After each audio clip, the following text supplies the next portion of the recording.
اسعد الله مساكم في كل خير. حياكم الله كل متابعي الكرام. ان شاء الله باكر تاريخ 17 يناير 2024 نقول الف مبروك لعائله سكين الكرام وعائله الكندري الكرام. ان شاء الله راح احيي حفلتهم ان شاء الله في هذا المكان في سرداب البيت. واحنا طبعا راح نمدد الوايرات والسماعات ونركب الدي جي. نستعد لحفلتنا ان شاء الله باكر باذن الرحمن. طبعا الناس اللي تشوف الفيديو بعطي معلومات ان شاء الله تفيدكم. زفة العروس ان شاء الله عروستنا راح تنزل من هذا الباب، بعدين راح تمشي المسافة هذه كلها لغاية ما تروح الكوشة الناحية الثانية.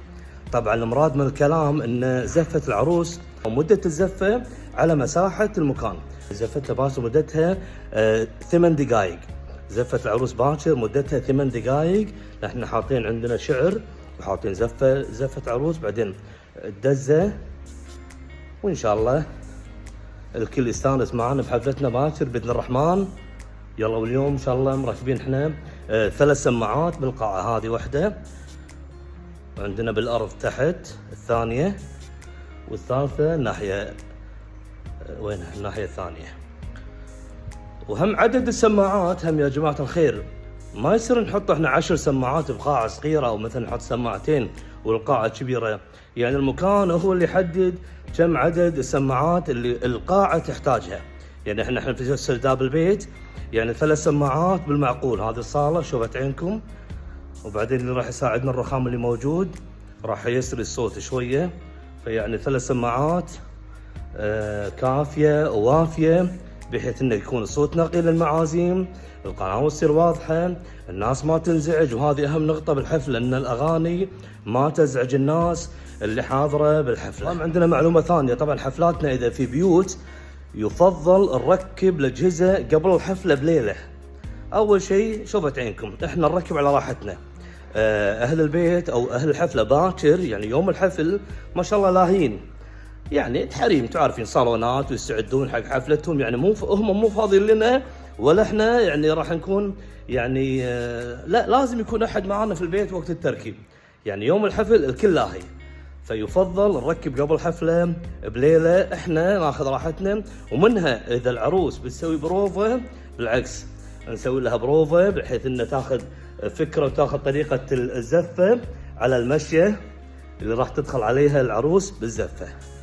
فهذا اللي خلانا نقول يفضل نركب الاجهزه والسماعات قبل حفل بليل. هم بعطي معلومه حق الناس اللي عندهم حفلات في البيوت. احنا ما شاء الله هذه القاعه تمام، يعني بعض البيوت مثلا ما عندهم مكان انه ريال يقعد في الغرفه مالت الدي جي، تمام. البعض مو الكل، بعض البيوت ما شاء الله البيت يكون الكل مشغول في الغرف، البنات موجودين والحريم، فيعني صعب ان ريال او ان غرفه الدي جي يكون فيها ريايل. فشو اللي يصير عاده؟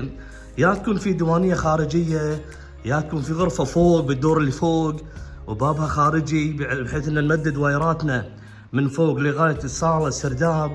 يعني شوفت عينكم الحين اليوم شوفوا احنا وين راح نكون. من هذه الصاله هذه القاعه مددنا خلصنا. شوفوا غرفة الدي جي وين راح تكون.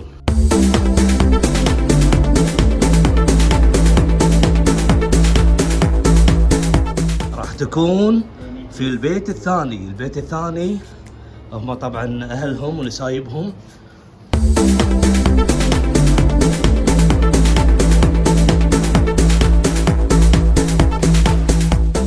هني غرفة الدي جي ما شاء الله تبارك الرحمن، خوش غرفة.